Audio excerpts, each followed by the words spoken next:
Hi, welcome to another Desire to Learn tutorial. Today we are going to look at the quizzes. Go to Desire to Learn either through my.canisius.edu or directly by going to d2l.canisius.edu. Select the class you want to go to with the list of classes in the left-hand side. In the upper navigation bar, go to Quizzes. You will then have to look through the available quizzes to find the one you are looking for. Depending on the professor, in the beginning of each semester, there may not be many quizzes in the quiz section, and this may make it easier for you to find the one you are looking for. To go to a specific quiz, you can click the quiz you want to go to under the current quizzes section. Most of these will not be clickable because your professor has a certain open and close date and time for these quizzes. On the right-hand side of the page, you will be able to see how many attempts you have taken and how many you have in total. If you see an asterisk next to an attempt, it means that you have not submitted your quiz. I'm going to show you different questions in which your professor can ask during a quiz on Desire to Learn. But before you start your quiz, make sure you have enough time to complete it, because most quizzes your professors will give you on Desire to Learn will most likely be timed. Here's the first quiz I'm going to show you. As you note, you'll get a confirmation for you to wanting to start a quiz.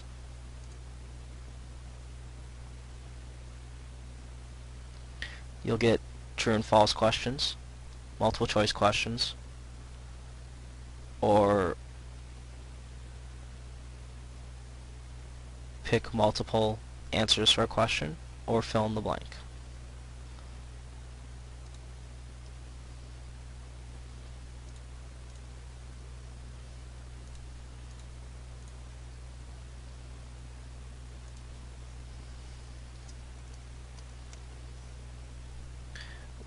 One of the great things about this is you can save individual questions, and that answer will be locked in. You can also save all responses at the bottom of the page, and it'll save all the questions you have answered. When you have finished your quiz, submit your quiz, and it'll ask you again for if you wanted to submit your quiz.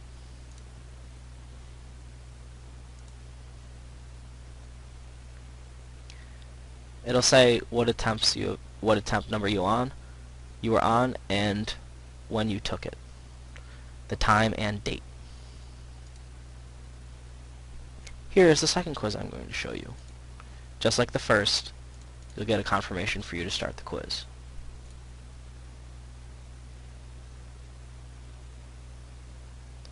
You can also have essay type questions. In the quiz before, I showed you a short answer, but here is more or most essay type question.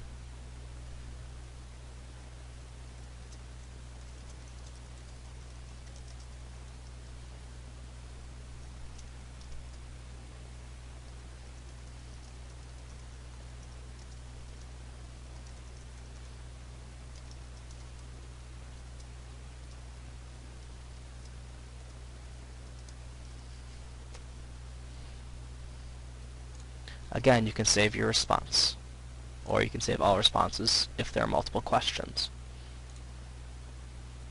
And submitting the quiz is the same. It'll show you what attempt you're on and when you did the quiz. Here's the third quiz.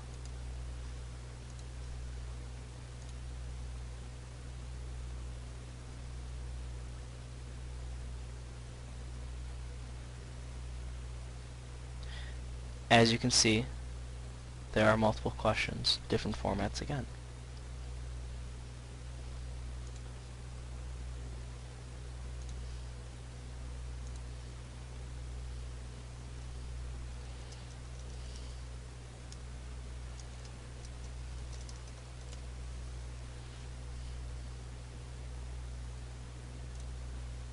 Saving all responses as I have before,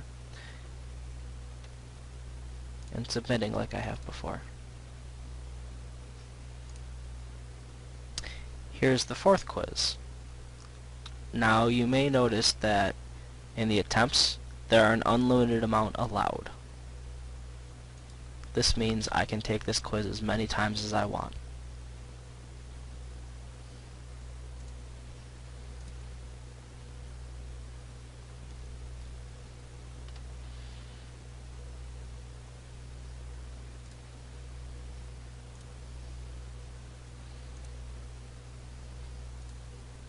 Now you can also submit your quiz without saving any responses, and when you click this submit button, it'll automatically save all your responses.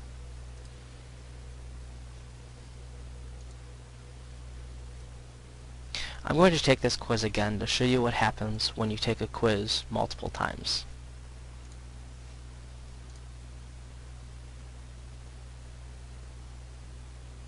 It's the same quiz, but let me answer something wrong.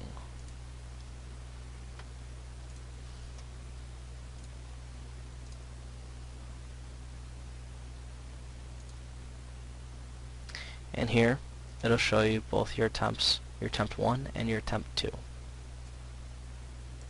And here's the last quiz I'm going to show you. This one also has an unlimited amount of attempts.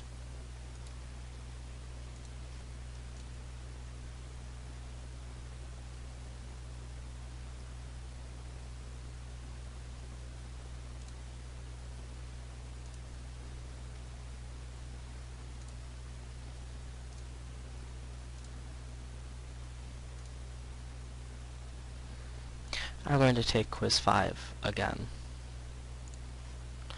But this time, unlike I did quiz 4, I'm actually going to answer these questions correctly again.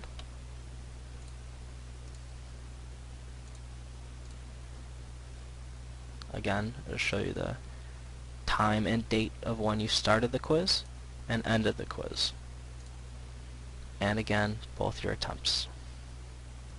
If your professor has you take a quiz multiple times, they may have it set up so that the average score of all your quizzes is your final grade. They may also have as your highest attempt grade be your final grade as well. Keep that in mind when you are taking quizzes multiple times. Now if you go back to your quizzes section on Desire to Learn for that class, you will notice that you have completed attempts and how many you had. The very important thing to know about these quizzes on Desire to Learn is that you can save your progress for each individual question, or even the entire page if you so choose.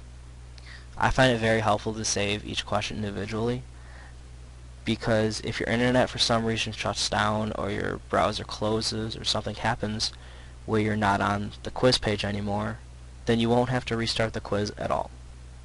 If there are multiple pages in a quiz, which might happen depending on your professor, if you change pages within the quiz, everything that you had done on the page you were just on will be saved automatically, in the same way as I showed you when I clicked to submit the quiz, everything was saved.